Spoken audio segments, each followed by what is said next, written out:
Continuando con la actividad o la clase que se hizo la semana pasada, donde se inició con definir qué era la ecuación de movimiento, qué representaba desde la dinámica estructural y cómo estaba conformada. Pues pasamos a ver el caso del modelo conservativo, en donde, usando la respuesta en vibraciones libres no amortiguadas, definimos conceptos básicos de la dinámica estructural como el periodo de vibración y las frecuencias naturales y circulares. Sin embargo, les decía que este modelo no es experimental, es un modelo idealizado porque las vibraciones permanecen constantes a lo largo del tiempo, o sea, no disminuyen, porque se desprecia el amortiguamiento. De ahí que un modelo mucho más real, o sea, que lo podemos ver experimentalmente, sería el caso del modelo no conservativo.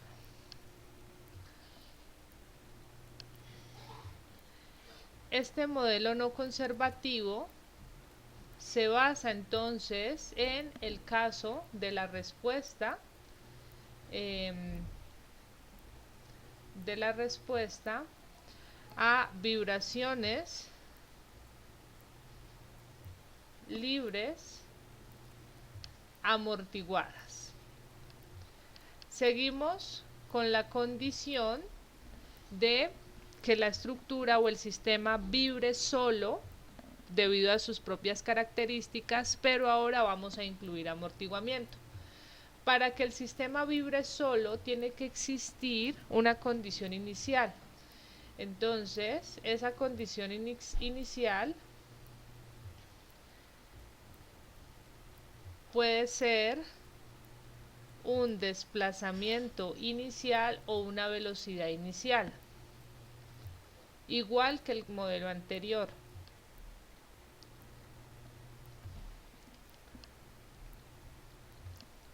Un desplazamiento inicial U sub 0 o una velocidad inicial. Ya vimos que el desplazamiento inicial se trata de generar, pues con las condiciones de la estática que conocemos, generar un desplazamiento conocido en el sistema. Entonces lo voy a desplazar una cantidad U sub 0, por ejemplo. Para generar ese desplazamiento inicial, pues es necesario aplicar una fuerza inicial. Esto viene siendo estática. Entonces, ese desplazamiento que es estático lo podemos calcular con las condiciones de la estática, conociendo la rigidez del sistema. Básicamente, concepto de rigidez es igual a fuerza entre desplazamiento. De ahí que el desplazamiento va a ser igual a la fuerza entre la rigidez del sistema. O sea que tanto desplacemos el elemento, pues va a ser función de la fuerza que le apliquemos. Es un desplazamiento estático. Y la condición inicial asociada asociado a una velocidad inicial, pues es cuando generamos impacto en el elemento, por ejemplo, que dejamos caer el elemento, un elemento con una altura de caída definida. Entonces, en ese caso, estaríamos en un instante de tiempo t sub 0 generando una velocidad inicial v sub 0. ¿Listo? Que eso lo pueden calcular como ustedes ya vieron en cursos anteriores. Entonces, o es esa condición A o condición B. Muy bien. Esa condición va a generar entonces en el sistema vibraciones libres que disminuyen con el tiempo.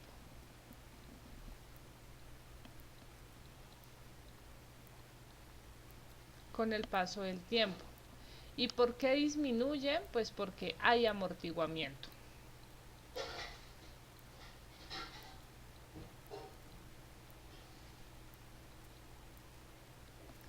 Esta es la gran diferencia respecto al caso anterior, que ahora es posible en este movimiento, que es mucho más real, o sea, este es un caso experimental, es un caso no idealizado.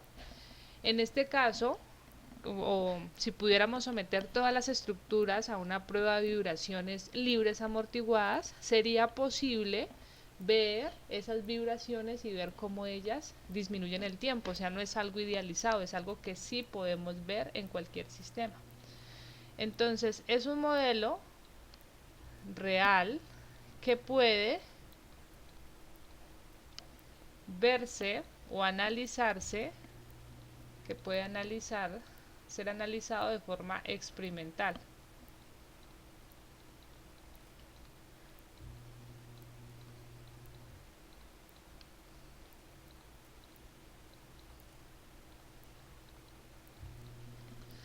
Muy bien. Como lo podemos analizar de forma experimental, entonces vamos a obtener a través de este modelo dos informaciones. Una son las propiedades de amortiguamiento.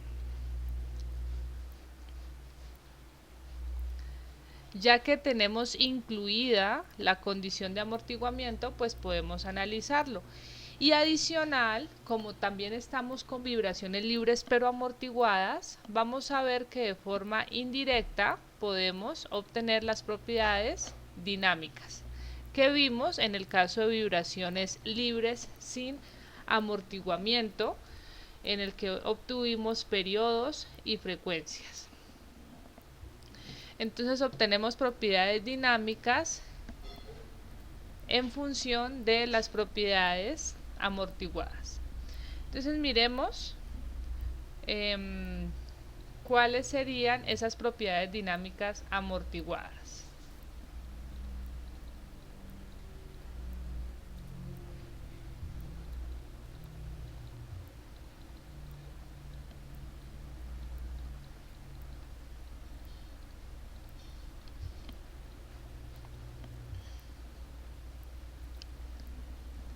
Muy bien. Esas propiedades dinámicas amortiguadas van a ser el periodo amortiguado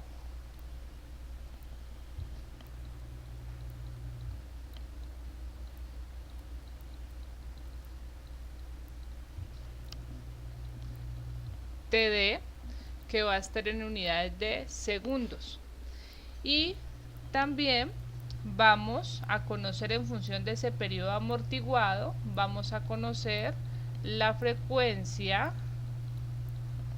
circular amortiguada.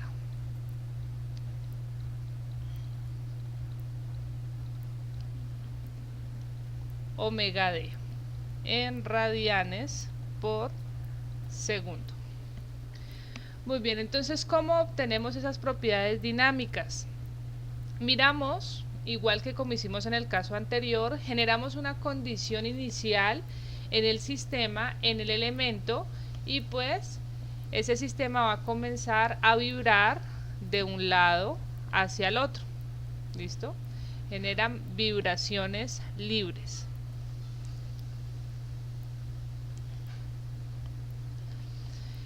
Esas vibraciones libres van a ser representadas en función de la respuesta del sistema, que viene siendo el desplazamiento.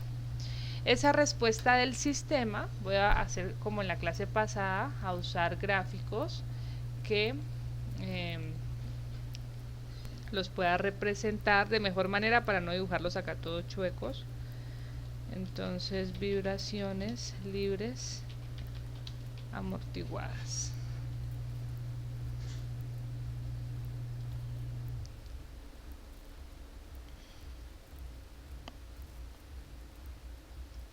Aquí hay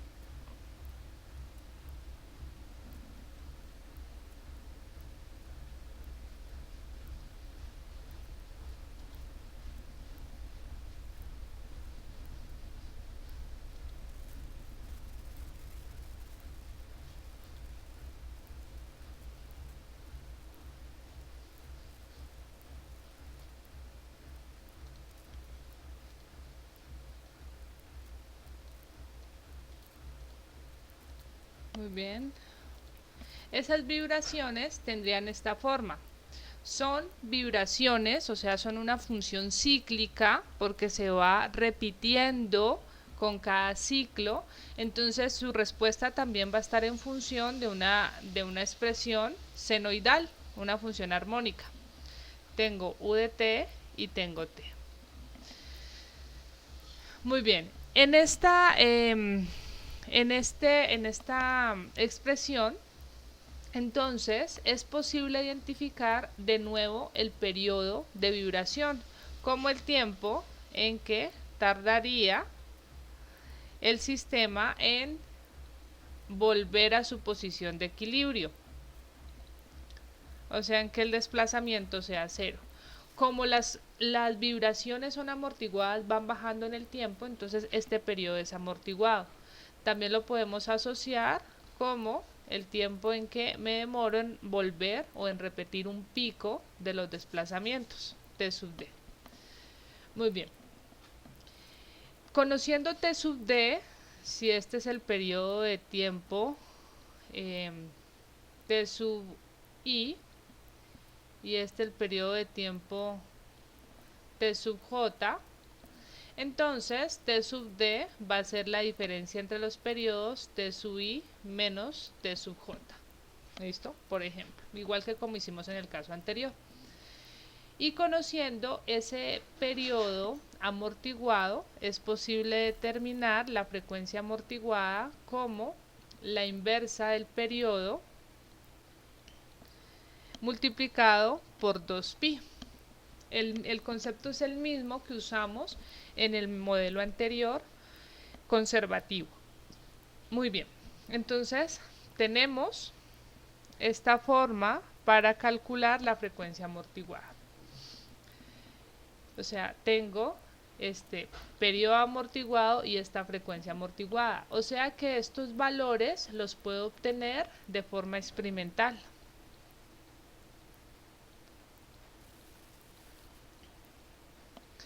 De forma experimental,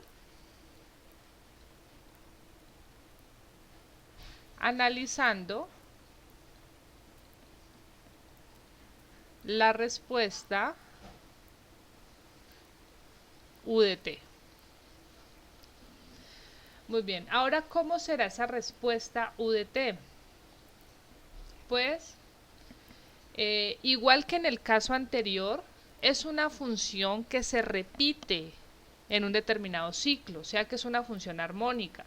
Entonces decimos U de T, como hicimos con el caso anterior, es igual a una amplitud A por una función armónica senoidal por la frecuencia, y en este caso es la frecuencia amortiguada, porque sabemos que el periodo está asociado a la frecuencia amortiguada, por el tiempo más el ángulo de desfase phi. ¿Listo? Hasta ahí sería la misma respuesta anterior del modelo conservativo, y pues ya sabemos que no son iguales porque ahora esta respuesta empieza a disminuir a medida que pasa el tiempo. Las oscilaciones se hacen más pequeñas hasta que llega a su posición de equilibrio. Entonces esta respuesta se tiene que afectar por otra expresión. ¿Cómo hago para que esa gráfica o para representar la disminución de esas oscilaciones? Pues la mejor forma es expresando la respuesta afectada por una función exponencial cuyo exponente pues va a ser negativo para presentar que obviamente van disminuyendo las oscilaciones. Esa función tiene la siguiente forma. Voy a indicar aquí un parámetro que es bien importante. Función exponencial de menos zeta por la frecuencia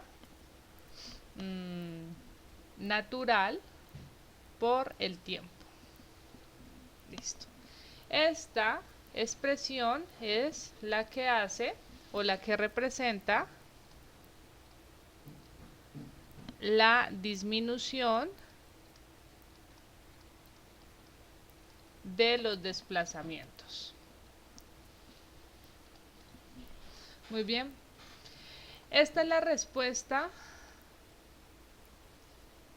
o esta es la forma de expresar la respuesta. ¿La respuesta de qué? De un sistema que estamos representando de un grado de libertad. O sea, dijimos a esa barra le quitamos la masa, ya sabemos que esa masa la concentramos, entonces tengo masa concentrada. La barra tiene rigidez y ahora, a diferencia del caso anterior, también tiene amortiguamiento. Ese amortiguamiento lo voy a representar como un modelo del tipo viscoso. Digamos que ese modelo es lineal y es el más simple para representar todas estas condiciones de amortiguamiento. Entonces tengo masa, rigidez, amortiguamiento. Y la respuesta, pues, van a ser las oscilaciones UDT variables en el tiempo. ¿Listo? Eso es lo que estoy representando. Muy bien. Así que este sistema viene representado por una ecuación. Recordemos que la ecuación de movimiento es la que me representa ese modelo o ese caso dinámico que estamos analizando. Entonces, este sistema vendría representado de la siguiente forma. Un componente de masa más un componente de amortiguamiento más un componente de rigidez. Tengo mis tres componentes. Para pasar cada uno de estos términos a valores de fuerza, pues la masa se multiplica por la aceleración del sistema, el amortiguamiento se multiplica por la velocidad y la rigidez se multiplica por el desplazamiento. Como estoy hablando de vibraciones libres, es decir, que no hay una fuerza que afecta al movimiento, por eso es que esta respuesta es cíclica, entonces esta expresión es igual a 0. Esta es la ecuación de movimiento que me representa este modelo conservativo de vibraciones libres, ecuación de movimiento de vibraciones libres amortiguadas.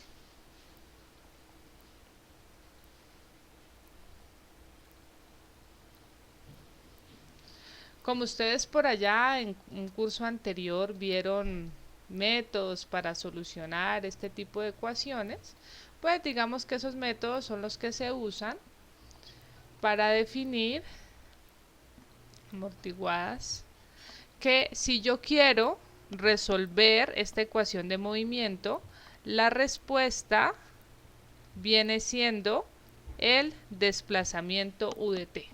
Y una de las formas, uno de los métodos es que uno propone la solución, o sea, esta solución, y luego demuestra que esa solución es válida.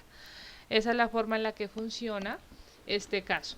Entonces, la solución que yo les estoy presentando, donde digo la respuesta UDT es una función armónica multiplicada por una amplitud y afectada por una función exponencial decreciente, esa es la respuesta y esa es la que funciona, eso está demostrado. Muy bien. Este sería, digamos, el caso que me representa estas vibraciones libres amortiguadas. Presentarlo de esta manera, entonces me permite empezar a estudiar esas vibraciones libres amortiguadas para empezar a calcular las propiedades dinámicas. Las propiedades dinámicas amortiguadas, resumiendo, pues son el periodo amortiguado y la frecuencia amortiguada. Una nota importante. T sub D, o sea, el periodo amortiguado y la frecuencia amortiguada son cercanas o similares a las propiedades dinámicas del sistema.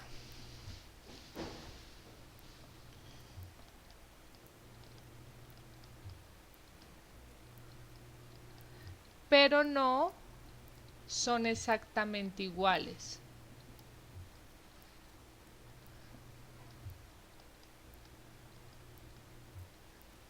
Pero no, me faltó aquí.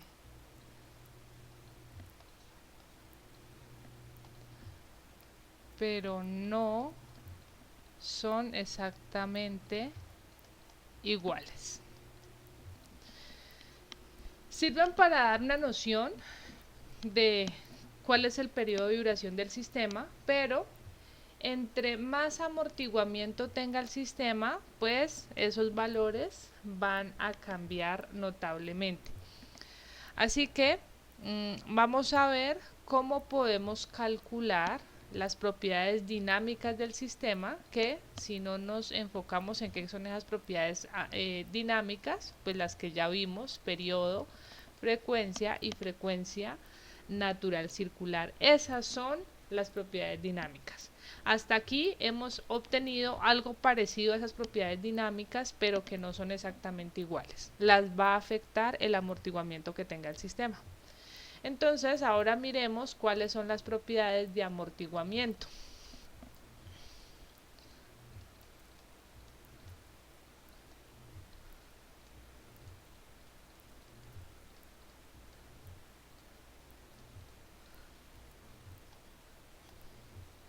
Muy bien. Retomemos la expresión para calcular la respuesta de este sistema de vibraciones libres amortiguadas. Esta fue la expresión que se presentó y que finalmente es la que representa ese movimiento. Entonces, de ahí varios términos ya los vimos en el caso anterior: amplitud, omega d, que es la frecuencia amortiguada para este caso, y la frecuencia natural, que es omega. Me falta definir lo que es este valor de zeta. Zeta se define como la razón de amortiguamiento. Se representa en términos de un porcentaje de amortiguamiento. Esa razón de amortiguamiento se usa para definir el modelo viscoso de amortiguamiento.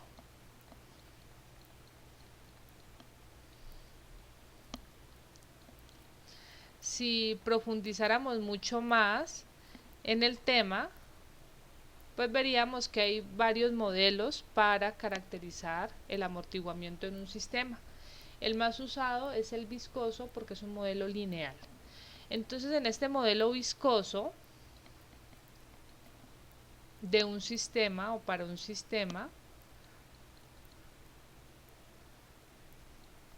que tiene una masa y tiene una rigidez, la constante de amortiguamiento C, que represento en mi modelo, se expresa de la siguiente manera. Esa constante de amortiguamiento C es igual a 2 veces la razón de amortiguamiento zeta por la masa del oscilador y por la frecuencia natural del sistema. Este es el modelo que se usa. Entonces, de ese modelo, pues la masa ya la conocemos, es la del sistema. La frecuencia natural circular ya sabemos que es igual a la raíz de la rigidez entre la masa. ¿Listo? Y la razón de amortiguamiento es el nuevo término que básicamente me va a indicar en qué porcentaje empiezan a disminuir esas oscilaciones. Todo sistema estructural, toda estructura tiene una razón de amortiguamiento. ¿Listo? O sea, ustedes no han visto que después de un evento sísmico exista alguna estructura que continúe vibrando. Con el tiempo, mientras dura la excitación, pues ella se está moviendo, pasa la excitación y pasará un tiempo mientras ella va disminuyendo esas oscilaciones. Ese amortiguamiento se define como un amortiguamiento natural del sistema. Entonces, zeta puede estar asociado a un amortiguamiento natural. El amortiguamiento natural se lo asociamos a las estructuras en términos de la fricción que existe entre sus componentes o elementos, también al grado de fisuración que tengan los elementos de concreto o de mampostería. Esas condiciones hacen que esas vibraciones que se pueden generar se van disipando o se van amortiguando por condiciones de fricción. O sea, naturalmente la estructura tiene ese porcentaje. Los códigos de diseño recomiendan, y en nuestro caso la NSR 10 presenta una razón de amortiguamiento del 5% para cualquier estructura. Se ha visto que esa razón de amortiguamiento puede aumentar, sobre todo cuando tenemos estructuras muy viejas. Son estructuras más fisuradas, ¿listo? Entonces, la razón de amortiguamiento puede aumentar. Pero digamos que es un valor que es costumbre tenerlo siempre en la mente, de decir, como mínimo la estructura tiene un 5% de amortiguamiento. Si se llega a hacer una investigación más profunda, pues se podría determinar o ajustar ese valor. Cuando tenemos razones de amortiguamiento de más del 10%, estamos hablando de un amortiguamiento artificial externo. Es decir, le estamos colocando algo adicional al sistema para que se recupere más rápido, para que disminuya las oscilaciones más rápidos. Habrán amortiguadores de tipo viscoso también y otro tipo de amortiguadores que también actúan por fricción. Pero esas razones de amortiguamiento son bastante altas. Entonces por aquí había un gráfico que me representaba. Bueno, aquí miremos varias imágenes, esta me sirve. Aquí tenemos una imagen en la que podemos ver la diferencia entre una estructura no amortiguada, y básicamente esa fue la que vimos en la clase anterior. Pues tenemos que el desplazamiento va constante, no va a disminuir. Por eso les decía, no es una respuesta idealizada, ninguna estructura se va a quedar en esa posición, ¿listo? En cambio, la estructura amortiguada, pues, tiene esta condición que a medida que pasa el tiempo va disminuyendo, ¿listo? Esas son las condiciones básicas. Aunque los periodos son muy aproximados, miremos, este es el natural, este es el amortiguado, son muy aproximados, no necesariamente son exactamente iguales. Eso depende de qué tanto amortiguamiento tenga el sistema. Entonces ahora quiero ver variación de diferente amortiguamiento.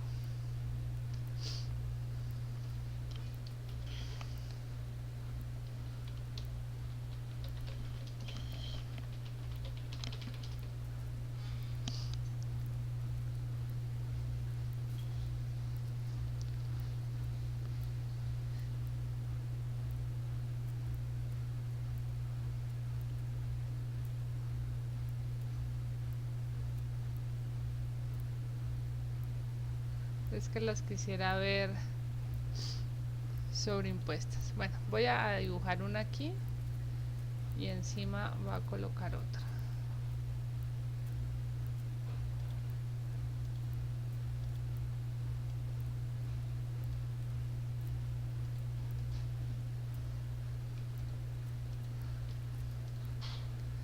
Muy bien, entonces miremos, aquí podemos decir, esta es la respuesta, la que está en negro, con un amortiguamiento quizás igual, un amortiguamiento natural igual al 5%. ¿Listo? Así irían bajando las oscilaciones. Cuando le colocamos un amortiguador externo, un amortiguador artificial, ese amortiguador va a hacer entonces que las oscilaciones bajen mucho más rápido.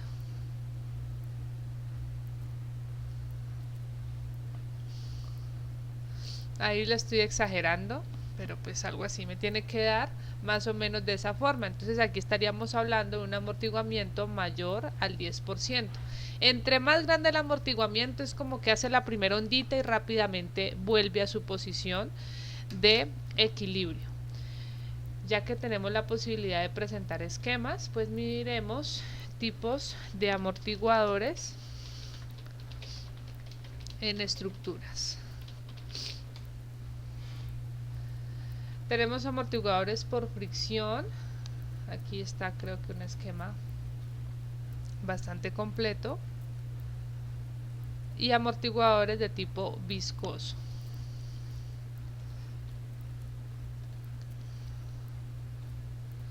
¿Listo?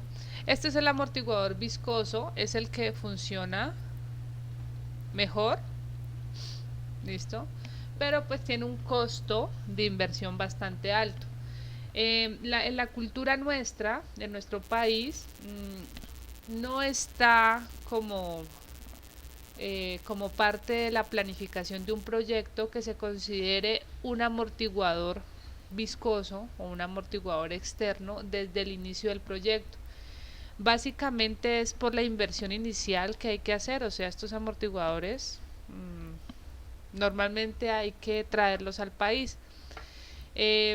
Sin embargo, si se proyectara a largo plazo, pues se podría concluir sobre la necesidad de este elemento. ¿Qué es lo que pasa? Que él va a actuar es cuando llegue un sismo moderado, quizá un moderado y con total seguridad. Cuando llegue un sismo severo es cuando él va a actuar y va a ser importante.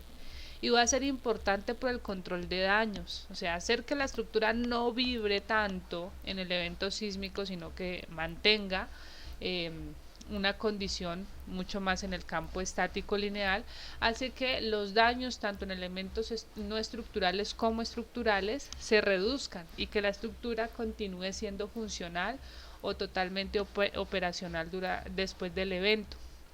Esa condición es la que aún no tenemos bien arraigada en nuestra cultura constructiva en el país. Solamente en edificaciones muy importantes donde el propietario quiere darle ese factor de seguridad es donde se contempla colocar este tipo de elementos. Estos funcionan más por fricción, listo, por la fricción entre los elementos, y así tenemos varios de ellos. A nivel de investigación hay mucho sobre eso, sobre estos elementos. En el país creo que hace falta más, precisamente por la inversión, porque todo se trae y ese costo de traerlas pues sube el presupuesto fácilmente en una obra. Entonces por eso casi no se contempla y nuestros proyectos, si vamos ya más regional a nivel de nuestro departamento en el Cauca, son limitados a tener este tipo de elementos. Eso es lo que hace el sistema. Entonces, para efectos prácticos, pues nosotros vamos a estar hablando de un amortiguamiento natural, o sea, sabemos que la norma nos recomienda trabajar con un amortiguamiento del 5% para representar el comportamiento dinámico de nuestras estructuras. Muy bien. Ahora, pues ya definimos entonces que la razón de amortiguamiento va a ser la forma en la que representamos la constante de amortiguamiento en la ecuación de movimiento. ¿Cómo vamos a determinar o cómo podemos determinar esa ecuación de movimiento? Perdón, esa razón de amortiguamiento. Volvamos al gráfico inicial. Entonces, cálculo de la razón de amortiguamiento.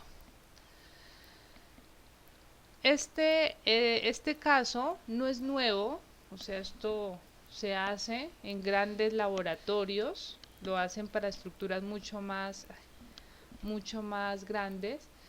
A nivel de nuestro laboratorio podríamos hacerlo para modelos a escala, muy básicos, pero se habla mucho de un experimento de la columna oscilante. Se hace sobre todo para los pilares de los puentes. Entonces construyen una columna y quieren determinarle las entre lo que quieren determinarle están las condiciones dinámicas propias, y esa columna la someten a una prueba de vibraciones libres, amortiguadas, obviamente, porque tiene amortiguamiento. La condición inicial puede ser un desplazamiento, aplicar una fuerza estática y soltarla rápidamente, o puede ser un impacto, como ya lo vimos. Entonces, de ese experimento pues se obtiene esta prueba o este resultado de vibraciones. Pues lamentablemente hoy no, no pude llevarles la maqueta que yo tengo preparada para la clase, pero pues esa la hice a partir de otra que está por aquí, entonces les voy a mostrar el video.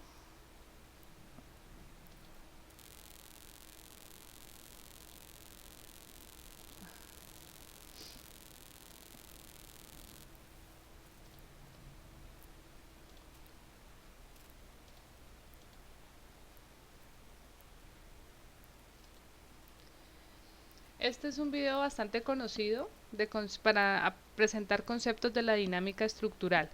Entonces, esto que está haciendo él, esta primera condición, ahí él está generando un desplazamiento, ¿listo? O sea, le estoy aplicando una fuerza a mi oscilador y desplazo mi oscilador y luego quito la mano, entonces es un desplazamiento inicial.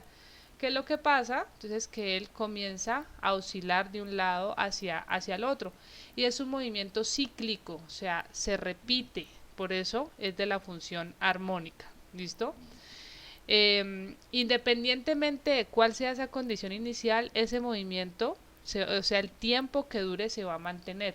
Si nosotros pudiéramos grabar este movimiento,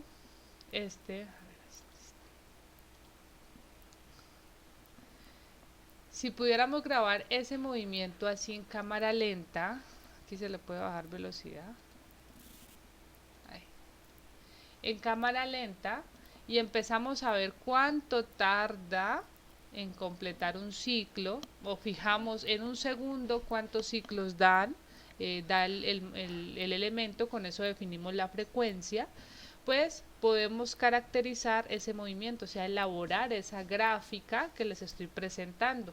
¿Listo? Esa sería la forma. Esa sería la forma de elaborar esta gráfica, y así es como normalmente se hace. En los laboratorios pues se hace con deformímetros que se le instalan a la estructura. Hoy en día se hace con aplicaciones grabando el elemento, y se puede determinar dicho movimiento. Hay muchas aplicaciones ya para hacerlas. Con el celular se puede determinar esas oscilaciones. Muy bien. Entonces, digamos que esta respuesta la podemos obtener sin ningún problema. Están viendo la pantalla nuevamente donde estoy escribiendo, ¿verdad? Sí. Listo. ¿Cómo vamos a calcular la razón de amortiguamiento zeta? Entonces, vamos a analizar dos desplazamientos máximos consecutivos. Un desplazamiento 1 y un desplazamiento 2. Con esos dos desplazamientos máximos consecutivos puedo obtener lo que se llama el decremento logarítmico.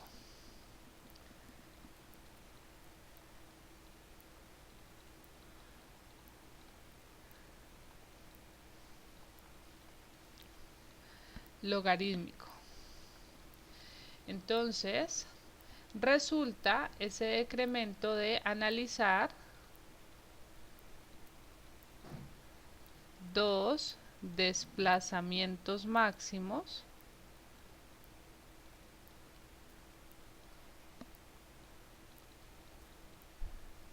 consecutivos.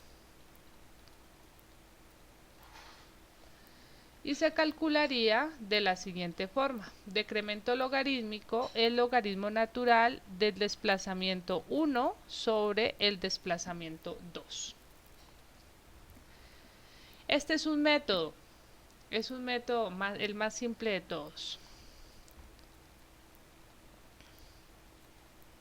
Hay más métodos, o sea, como les estoy diciendo, este es un ensayo que se puede hacer En un laboratorio, pues a nivel de estadística han sacado más métodos para calcular con mejor exactitud o precisión el decremento o la razón de amortiguamiento.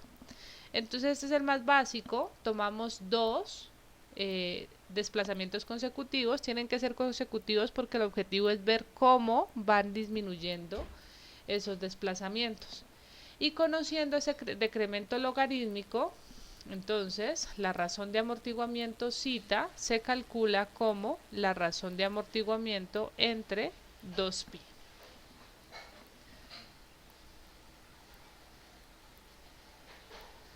Listo. Entonces esta es la razón de amortiguamiento.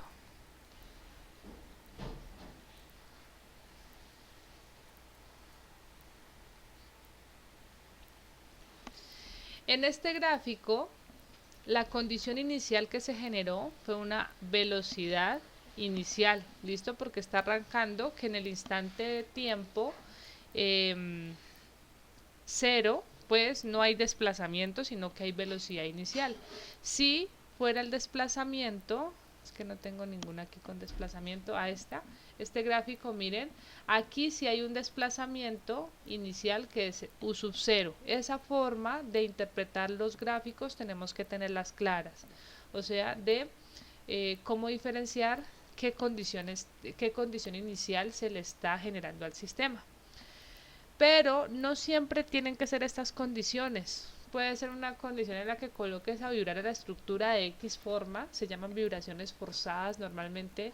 O sea, hay una fuerza externa que sí es dinámica y hace que se mueva de forma errática, quizás al inicio de las vibraciones, hasta que desaparecen. Estos se llaman vibraciones forzadas.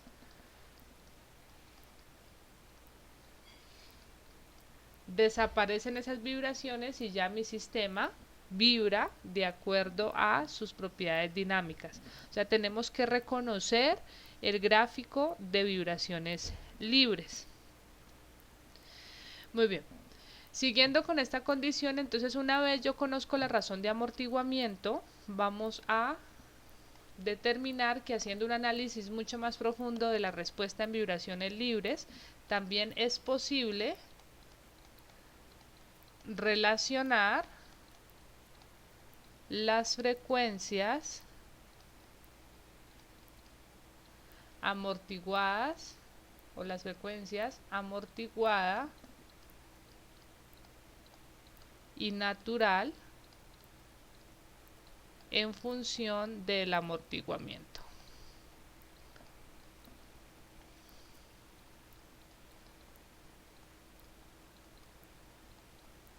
Representado como cita. Esa forma es la siguiente.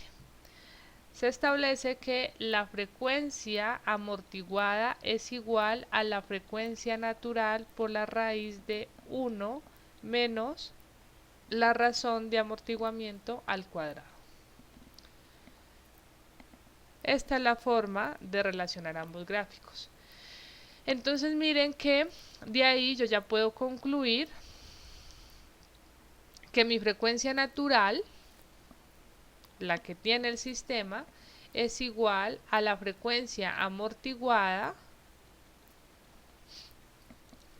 sobre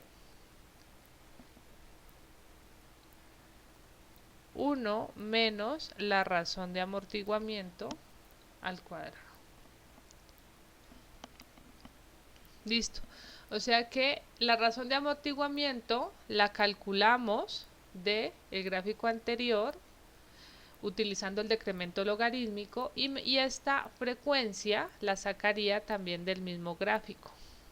¿Cómo la saco? Pues ya sé que el periodo amortiguado es el tiempo que se demora un ciclo y conociendo el periodo amortiguado, la frecuencia amortiguada va a ser la inversa de ese periodo multiplicado por 2pi.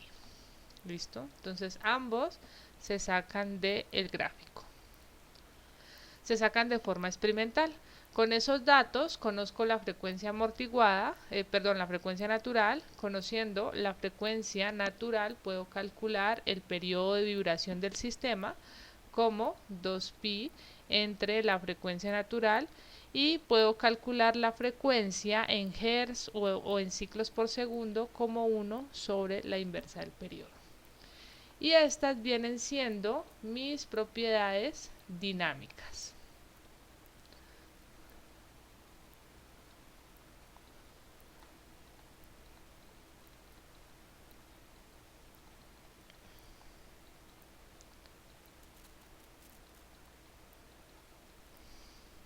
Muy bien.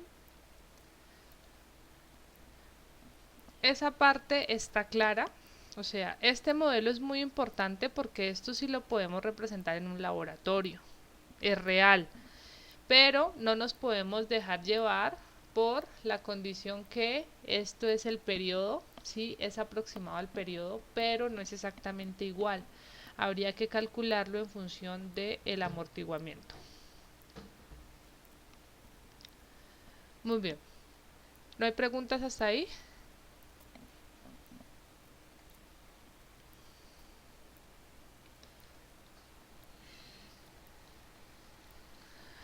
Entonces vamos a pasar al siguiente caso, el que nos interesa, que es el modelo del caso sísmico.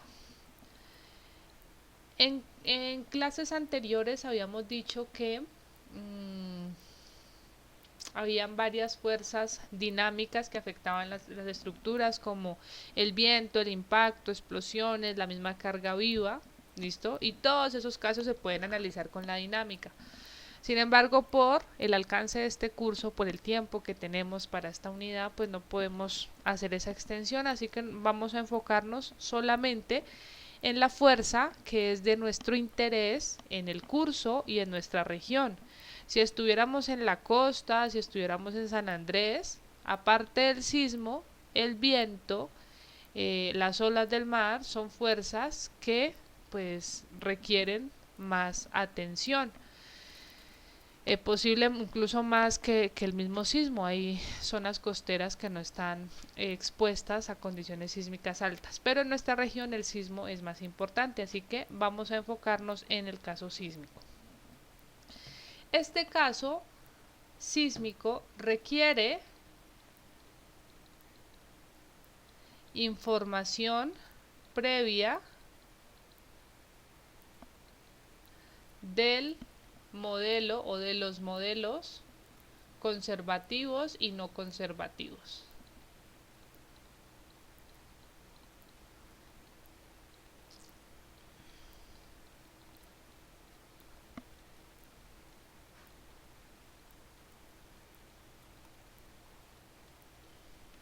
Del modelo conservativo requiere conocer las propiedades dinámicas.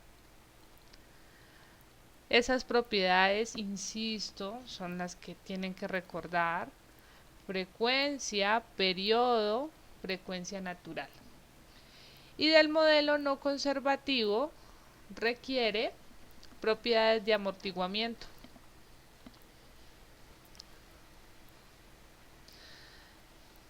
Es decir, debemos conocer específicamente cuánto vale la razón de amortiguamiento, qué valor tiene la razón de amortiguamiento. En específico, necesitamos frecuencia como una relación de la rigidez entre la masa. Conocemos rigidez, conocemos masa, calculamos la frecuencia del sistema. Y del amortiguamiento, pues definiendo que la constante de amortiguamiento es 2 veces la razón de amortiguamiento por la masa y por la frecuencia. ¿Listo? Entonces están relacionadas o se relacionan dichos cálculos.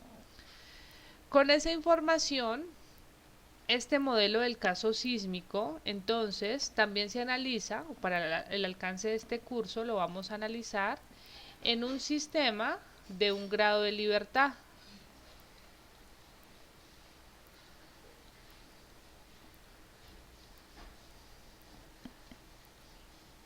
En un sistema de un grado de libertad.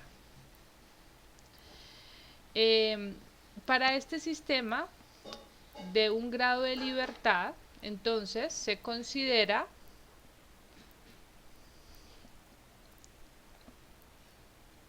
los 3 componentes de las fuerzas internas.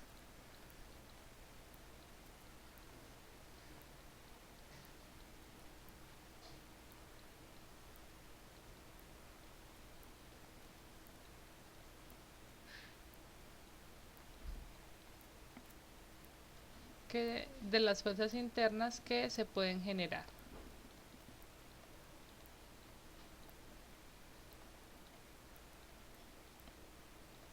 Es decir, se consideran masa, rigidez, amortiguamiento. Y también la fuerza dinámica externa que genera las vibraciones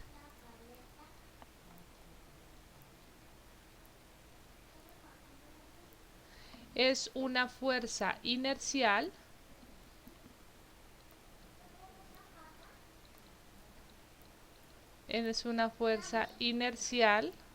debida a la aceleración de un sismo. Esa aceleración del sismo se define como xg dt, o así lo vamos a representar en este curso. Es importante definir desde ahora que xg dt se va a representar o se expresa en porcentaje de la aceleración de la gravedad.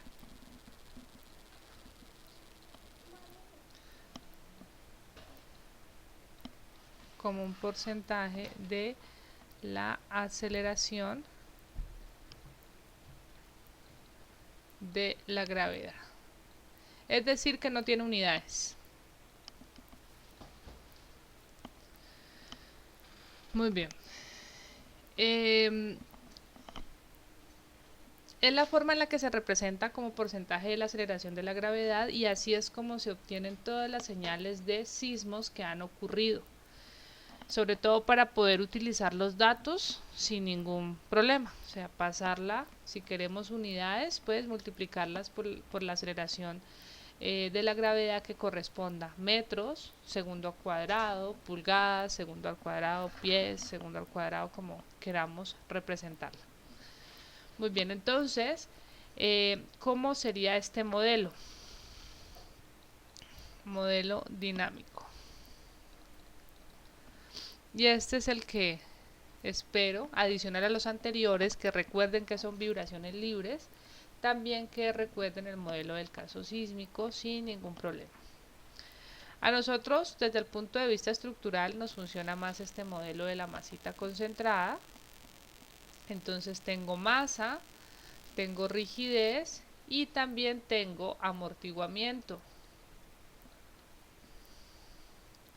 El amortiguamiento lo vamos a representar en función del tipo viscoso. Ahí estaría mi modelo dinámico, quietico, sin ninguna condición que genere vibraciones. Entonces, ¿cuál va a ser esa fuerza dinámica que va a generar las vibraciones? Va a ser una aceleración en la base, xg dt, que es el sismo. Esa aceleración, ¿qué es lo que hace? Si detallan, pues estoy colocando xgt 2 puntos para identificar que es una aceleración.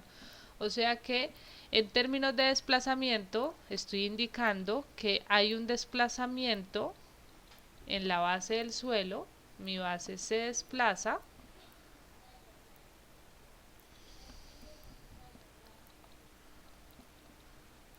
Mi base del suelo se desplaza una cantidad xgt.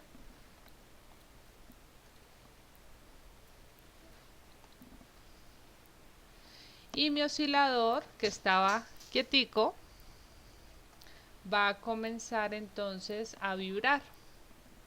Y en un instante, este va a ser su movimiento. Entonces, inmediatamente comienza a vibrar por ese sacudón que le hago en la base, se genera también un desplazamiento relativo.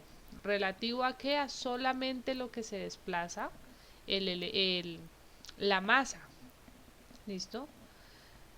Cuando vibra el sistema. Y ahora puedo representar o puedo indicar otro desplazamiento y va a ser mi desplazamiento absoluto, incluyendo el desplazamiento de la base del suelo. Este sería UDT. Muy bien, entonces dejemos enunciados cada uno de estos desplazamientos. XGT va a ser desplazamiento de la base o del suelo, UDT, desplazamiento relativo del sistema, y UDT mayúscula va a ser el desplazamiento absoluto. El desplazamiento absoluto va a ser igual al de la base más el relativo del sistema. Muy bien, ese sería entonces el modelo dinámico y lo que podría obtener de ese modelo dinámico. Finalmente, ¿qué es lo que me interesa? Solamente el desplazamiento relativo. Este es el que interesa calcular. Porque pueden haber situaciones, estructuras muy bajitas. Si mi estructura fuera muy bajita y lo desplazo, muy bajita y muy rígida, y lo desplazo una cantidad XGT, puede ser que ya no vibre, se mantiene en esa misma posición. Entonces que UDT sea igual a 0. Sería una estructura tan rígida, tan baja, que se está moviendo igual que el suelo sin generar vibraciones. Entonces ese modelo no me interesa porque estaría viendo solamente el desplazamiento del suelo. Me interesa ver es que la estructura esté vibrando. Entonces deben generarse vibraciones.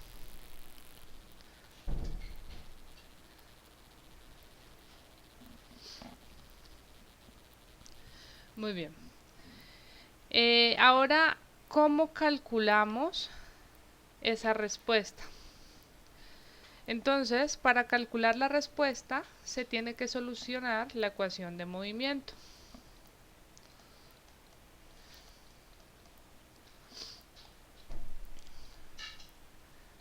La respuesta UDT se tiene que solucionar la ecuación de movimiento.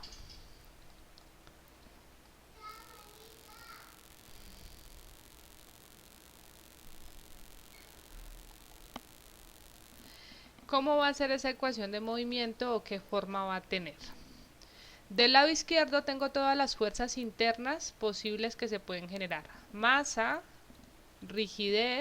masa, amortiguamiento, rigidez, igual a algo. Multiplicando la masa tengo la aceleración del sistema. Multiplicando el amortiguamiento tengo la velocidad del sistema, y multiplicando el desplazamiento, la rigidez, tengo el desplazamiento del sistema. Todas estas serían fuerzas internas. Recuerden que la ecuación de movimiento no es otra cosa que una ecuación de equilibrio. Esas fuerzas internas tienen que colocar al sistema en equilibrio ante una fuerza externa. La fuerza externa va a ser una fuerza dinámica. Entonces decíamos que ahora la fuerza externa es una fuerza inercial debida a la aceleración de un sismo. O sea que acá voy a tener mi término X, G, dt, dos puntos. Ahí está la aceleración del sismo. Pero es una fuerza inercial. Recuerden que una fuerza inercial es igual a una masa que se acelera. Tengo aceleración, el sismo. ¿Quién pone la masa? Pues la estructura, porque estoy analizando vibraciones en ella y qué tanto vibre va a depender de qué tanta masa tenga. Entonces tengo el término de masa. Para el alcance de este curso, pues yo les presento esta ecuación así como muy conceptual, para que se lleven eso, el concepto, pero digamos que para conformar esa ecuación, normalmente se hace un proceso bien detallado con base en el equilibrio interno, y ahí se puede demostrar que del lado de la fuerza dinámica, para el caso sísmico, tenemos o llegamos a un valor negativo. Es representado por condiciones de equilibrio interno y del efecto pues que está generando el sismo, que le está generando el sismo a esa masa para llegar a una fuerza inercial. Entonces por ahora solamente les digo, pues va igualada a la fuerza inercial pero negativa. Esa es la ecuación de movimiento del caso sísmico. ¿Listo? Entonces, si yo quiero la respuesta, quiero mi solución, tengo que solucionar esa ecuación de movimiento y encontrar U de t. Recordemos que estamos trabajando con la dinámica y entonces esa respuesta U de t es variable en el tiempo, obviamente.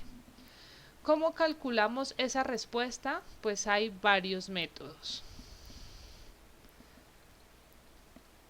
Ustedes van a consultar qué métodos existen, intentar describir cómo funcionan. Yo les voy a explicar uno de ellos, que es el método de la integral de Duhamel.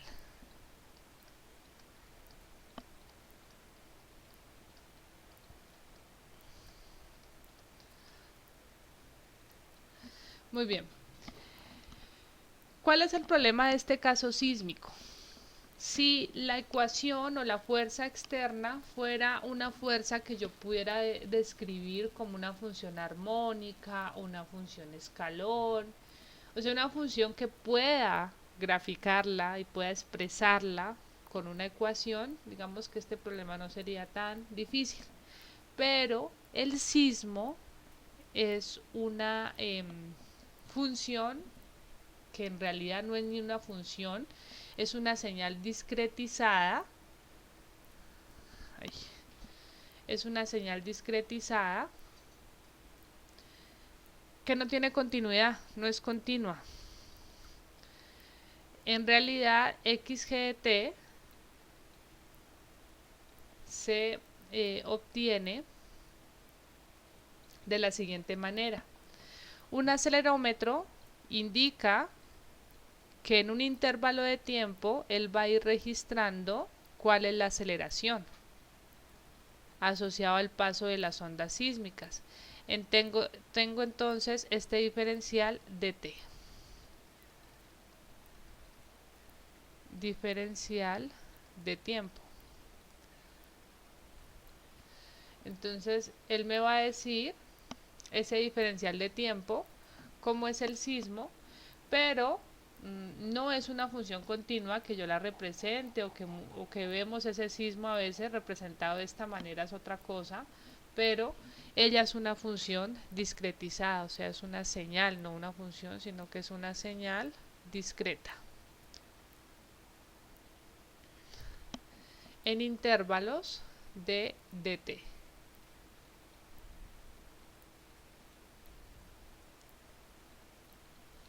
Y ahí es donde está el problema, o sea, no es una función y no puedo representarla como una función. ¿Qué es lo que hace Duhamel? Primero, representar a esa función como una función mucho más sencilla que yo pueda analizar pues con métodos que están asociados a funciones quizás del tipo escalar o funciones armónicas. Denme un momento, por favor.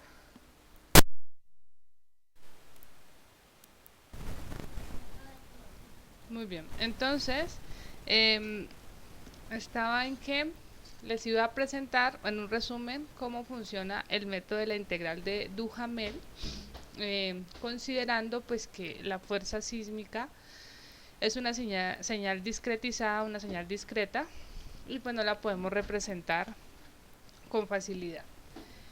La integral de Duhamel parte del concepto de que calcularle la respuesta a una función de tipo escalón, por ejemplo, una función escalón es una función que tiene valores en un intervalo de tiempo t sub 0, alcanza su fuerza máxima y luego desaparece. Y para la función, para el caso de la aceleración del sismo, yo puedo representar el sismo como una función discretizada en un intervalo de tiempo y representarla como una función escalón.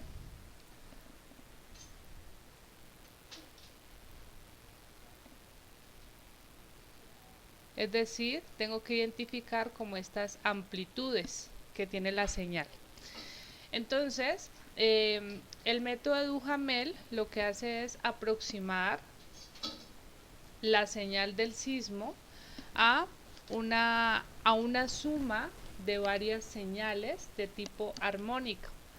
Toma una expresión xgt aproximadamente igual a una sumatoria de igual a 1 hasta un número de frecuencias que depende de la condición sísmica, todo esto es para el sismo, por una función de la amplitud multiplicando una función armónica omega sub i más el ángulo de desfase. ¿Listo? Esta omega sub i es la frecuencia del sismo. ¿Qué es lo que pasa con esta condición? Que la frecuencia del sismo o las frecuencias del sismo son varias. Por eso es que a veces cuando se está caracterizando o explicando las condiciones del sismo nos quedamos cortos en solamente referirnos a la magnitud. Es decir, ese sismo tuvo una magnitud de tanto. Y con eso se queda la información. Muchas veces los medios manejan esa única información, pero para definir qué tan destructivo o qué tan importante es el sismo, aparte de la magnitud interesa la profundidad y también interesa el contenido de frecuencias. Entonces el contenido de frecuencias va a que son muchas frecuencias las que constituyen la señal del sismo. Y hay unas frecuencias más dominantes que otras. ¿Cuáles son más dominantes? Pues las que tienen los mayores picos. ¿Listo? Esa es una forma como de representar el sismo. Entonces, palabras más, palabras menos, lo que hace esa integral de Duhamel es aproximar la función del sismo, la función o la señal discreta, mejor, del sismo, que tiene esa forma errática, aproximarla a una sumatoria de muchas funciones más pequeñitas. Analiza cada una de estas funciones de forma independiente y luego integra los resultados. Entonces se analiza la respuesta para cada frecuencia y amplitud y luego se integran los resultados.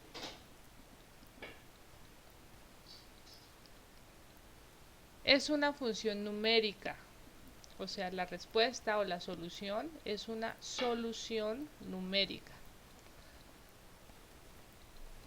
No te va a dar una señal continua, que nosotros la representamos de forma continua, lo hacemos de esa manera y en gran medida porque este diferencial de tiempo es bien pequeño. Está del orden de 0.02 segundos hasta 0.05 segundos.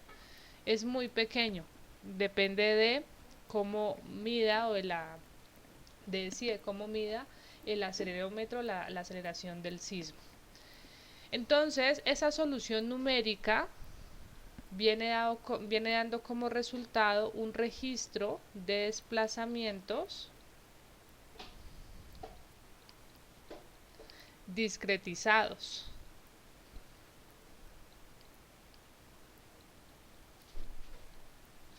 ¿Cómo es ese registro de desplazamientos discretizados?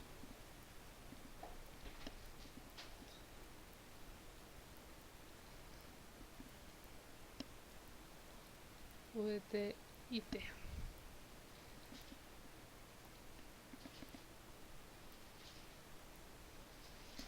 Pues en cada intervalo de tiempo, voy a hacerlo un poco más grande porque si no, no se ve bien. En cada intervalo de tiempo me va a decir cuál es el desplazamiento. Entonces me dice, mira, este es el desplazamiento 1, desplazamiento 2, desplazamiento 3, luego baja por acá, pasa acá, acá, aquí y aquí. Listo. Entonces en realidad lo que nosotros obtenemos de esta solución es una señal o es una respuesta discretizada para intervalos de tiempo. Aquí estoy representando un pedacito muy pequeño de esa respuesta, solamente que como ese intervalo es tan pequeñito, o sea, dt es menor a normalmente 0.05 segundos, la forma en la que unimos esa respuesta usualmente es lineal. Y cuando tenemos tanta densidad de puntos, pues esto se ve como continuo, como si fuera una función muy suavizada, pero en realidad no, sino que ella es una señal discretizada o una respuesta discretizada. ¿Listo? Esta es la forma en la que funciona la integral de Duhamel utilizando su solución numérica. Muy bien. Retomemos las ecuaciones de movimiento.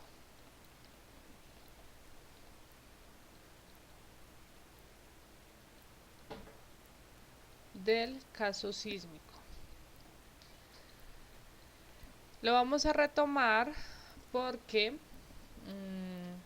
la forma en la que se expresa esa ecuación de movimiento para solucionar el caso sísmico es más simple viéndola simplificada o adimensional que la ecuación dimensional. ¿Cuál sería la ecuación dimensional? La que acabamos de presentar. Masa por aceleración más amortiguamiento por velocidad más rigidez por desplazamiento igual a menos la masa por la aceleración del sismo. Esta es la ecuación dimensional, es decir, tiene dimensiones. El resultado va a depender de las dimensiones que tengamos. En nuestras unidades, las que nos acostumbramos a utilizar, la masa estaría en términos de kilogramo. El amortiguamiento, según la solución que se presenta, tendría términos de kilogramo sobre, segundo al cuadrado. Amortiguamiento más, y la rigidez tendría unidades de, para que haya correspondencia, sería newton sobre metro. ¿Listo? Muy bien. Entonces, de esta manera, pues mi ecuación queda condicionada a estas unidades. ¿Listo? Presentarla de esa forma no es tan conveniente para realizar la solución numérica. Para realizar la solución numérica se usa mejor la ecuación adimensional. Esa ecuación adimensional tiene como propiedad que la masa es unitaria. Entonces, ¿cómo hacemos que la masa sea unitaria? Pues la ecuación adimensional la dividimos en ambos lados entre término de masa. Y ahí me queda masa unitaria. Me queda solamente aceleración por aquí más C sobre la masa por velocidad más rigidez sobre masa por desplazamiento igual a la aceleración del sismo, que es adimensional. Trabajemos un poquito más este término. Recordemos que habíamos dicho que el modelo lineal viscoso era igual, la constante de amortiguamiento era igual a 2 veces la razón de amortiguamiento por la masa por la frecuencia natural. Y por acá recordemos que la frecuencia era la raíz de la rigidez entre la masa. Es decir que la rigidez la puedo expresar como la frecuencia al cuadrado por la masa. Entonces, con eso, pues simplifico mi ecuación y me queda aceleración más, se me anula masa con masa, 2 veces la razón de amortiguamiento por frecuencia adimensional por velocidad más frecuencia al cuadrado por, aquí también masa con masa dividiendo se cancela, entonces solamente me queda frecuencia al cuadrado por desplazamiento igual a menos la aceleración del sismo. Y esta es mi ecuación adimensional.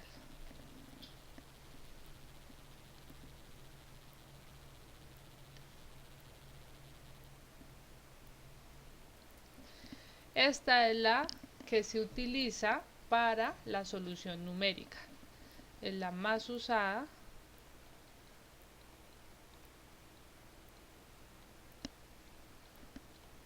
para soluciones numéricas.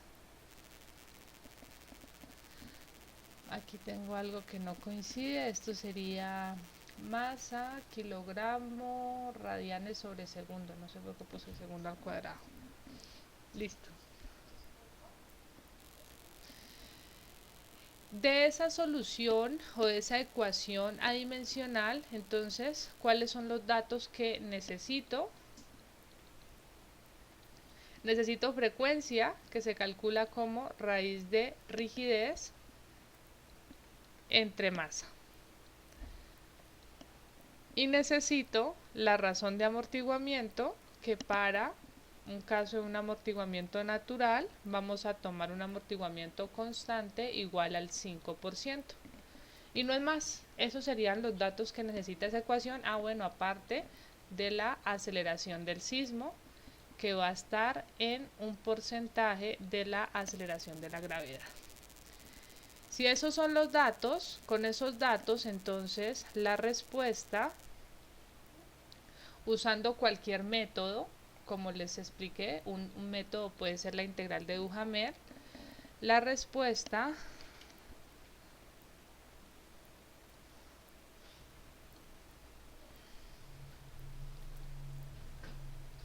va a ser el desplazamiento variable en el tiempo, u de t. Entonces esta sería la respuesta en el tiempo.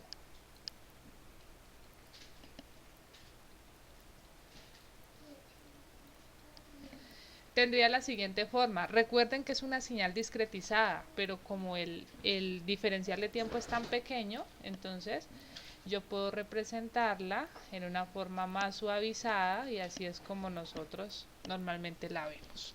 ¿Listo? Esa va a ser la respuesta con el método que queramos utilizar para solucionar la ecuación adimensional. Esa respuesta en el tiempo, pues, tiene un registro amplio de cómo se mueve la estructura en el tiempo en función de la excitación sísmica a la que está sometida. Entonces se usa para analizar el comportamiento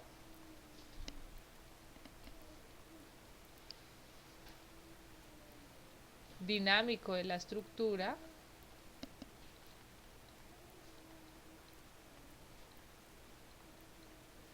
o para estudiar un caso específico del sismo XGT. ¿Listo? Sin embargo, si yo quiero realizar un diseño de una estructura, ¿con qué valores yo diseño una estructura?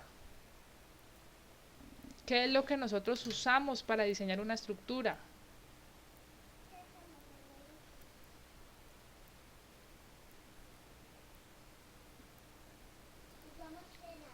¿A nadie se le ocurre nada?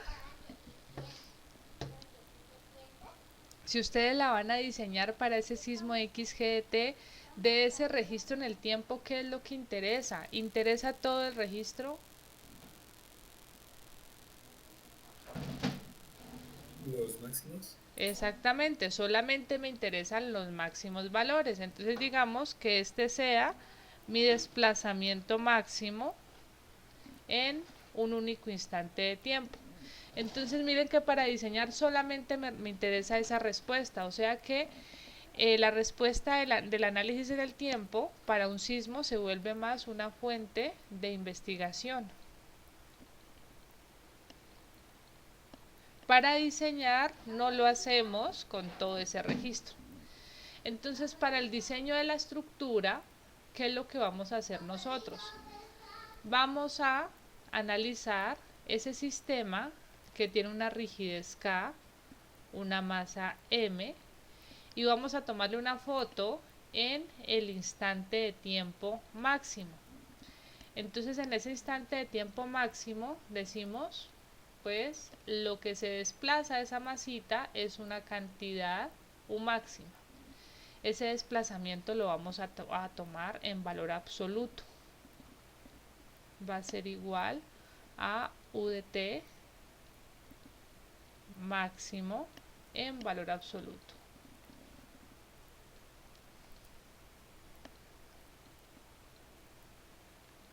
El máximo absoluto. ¿Qué hacemos con ese desplazamiento máximo? Pues entonces, en ese instante de tiempo, mi estructura se desplazó este valor máximo. Así que empezamos con todos los criterios del diseño. ¿Qué es lo que vamos a verificar primero? La rigidez. ¿Qué es la rigidez? Es limitar los desplazamientos. Debemos garantizar que el desplazamiento máximo que estamos calculando sea menor o como máximo igual a un desplazamiento permitido. ¿Permitido por quién? Por los códigos de diseño, en nuestro caso por la NSR 10. Eso lo vamos a ver al final del curso, donde vamos a ver conceptos de deriva. Y ahí nos dice cuánto es lo máximo que la NSR 10 permite que se desplace ese elemento. Digamos que la NSR 10 nos dice por el tipo de sistema, por la altura de la estructura, lo máximo que se puede desplazar son 3 centímetros. Y te están dando 5 centímetros. Pues no cumple, estaría desplazándose más de lo que la NSR 10 permite. Así que recordemos que la rigidez efectiva está en función de módulo, elasticidad, inercia y de longitud. O sea que, ¿qué podemos hacer para disminuir el desplazamiento? Pues aumentar la rigidez. ¿Cómo la aumentamos? Aumentando el módulo de elasticidad o la inercia o disminuyendo la longitud. Eso para el término de rigidez. Entonces rigidez solamente utilizaría ese desplazamiento máximo. Y ahora para el diseño de los elementos, es decir, para garantizar resistencia, ¿qué es lo que necesitamos? ¿Sí? Esta columna tiene una sección de concreto reforzado de tamaño B por H y yo quiero determinar cuánto acero le voy a colocar, tanto longitudinal como transversal. Pues necesito para ese diseño cuál es el cortante máximo y cuál es el momento máximo. ¿Listo?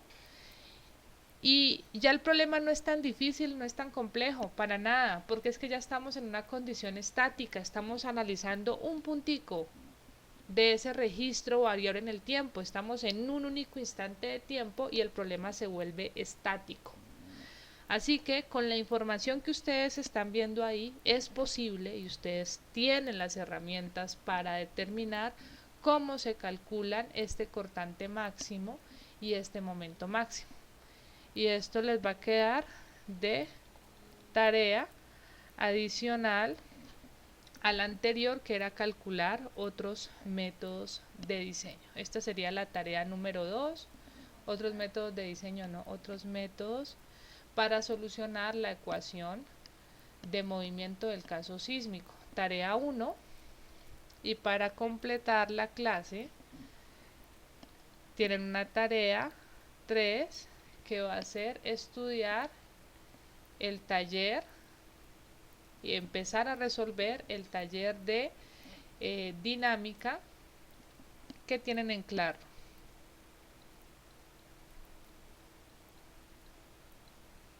Para poder resolver todas las dudas que usualmente se generan en este capítulo de dinámica estructural. Entonces necesito que empiecen a resolver el taller y que encuentren la manera de calcular cortante máximo y momento máximo cuando ya tenemos un desplazamiento máximo del sistema.